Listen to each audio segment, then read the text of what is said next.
The art of storytelling comes to life on Greenlight Cinema's stage as audience members tell their true personal stories, based on a theme, of course. We are talking about Lisa Kirchner's True Story show at Greenlight Cinema, and I am happy to say Lisa's with us now. What's going on? How are you? Hi, well, I'm so excited to be here because you tell stories every day. Yeah. And you know how important that is to people. You know why people love to hear stories. They want to know what happens. And it's the same thing with true stories. People get up on stage, they tell a story, and people listen so you can be heard. We were going way back in time before we started. Let's be honest. We were talking about the Bible. We were talking about caveman and the drawings.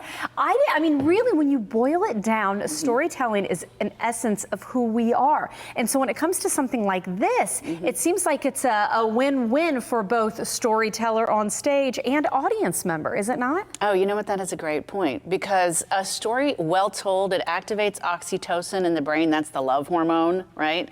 So the love hormone connects people, and it can actually inspire and motivate and change lives. I mean, I feel like it sounds dramatic, but it's true. I mean, think about stories that have changed your life, whether it was from your mom or your dad or the Bible, as we talked about before, right? These stories change our lives.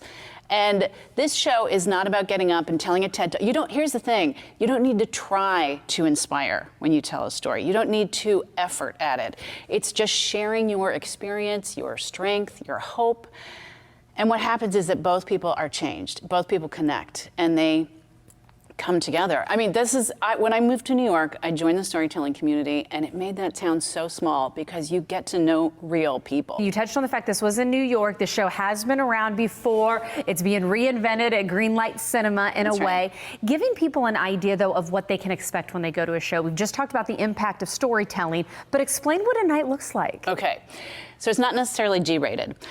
People get up and they share what they share. And it's not a kid's show. This is not, Trolls Under the Bridge. This is not where you're not telling fairy tales. It's not starting Once Upon a Time. Absolutely Happily not. Ever After. This is what happened. So we have a bucket. We put the names. I have a kind of a raunchy name for the bucket.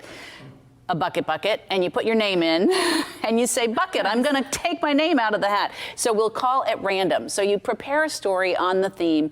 My advice for anybody who wants to tell a story is know your first sentence and know your last sentence, because you get 5 minutes and we cut people off. Because that way, as the audience, if somebody's up there and they're struggling, you can relax, because okay, it's going to be okay. This will be over soon. But if it's a fantastic story, there is nothing like that element of time to get the audience hanging on every word, right? So, and I want to stress too, you say you can't do like stories that so-and-so told you, no hearsay stories. This has hearsay, to be in first person, right? Yeah, because you're not trying to give a TED Talk. You're not like, here's a moral, here's a story with a moral. It's not motivational. It's not a song. It's not stand-up. You want a beginning, a middle, and an end.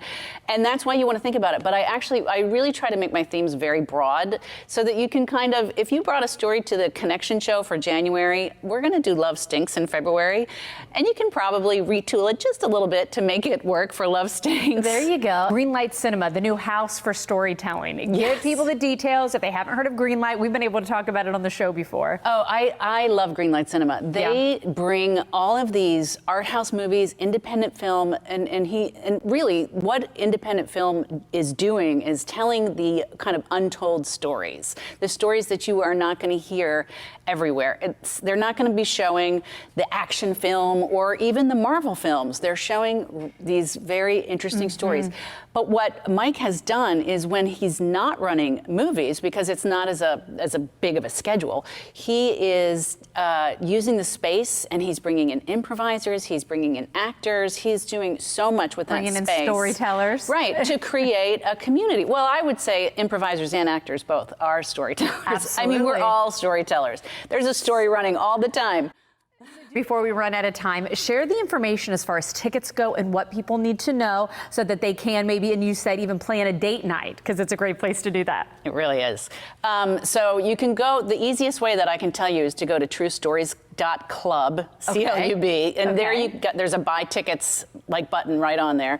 That is going to happen on Thursday, January 26th from 7 to 9, and it is at Greenlight Cinema, which is in downtown St. Pete. The nice thing about buying tickets at a movie theater is that you can pick your seat. There you go. But there is a limited number of seats, and I know that the tickets are going because people have been eager for me to bring this show back. And what's been stopping me is all of the ticketing stuff, the promotion stuff. It's a lot to do every month, and I'm doing this because I love empowering people through their stories because it's a very empowering experience. There you go. Empowering experience. Lisa, nice to talk with you. It was great to meet you, Natalie. Thank you so much for having me.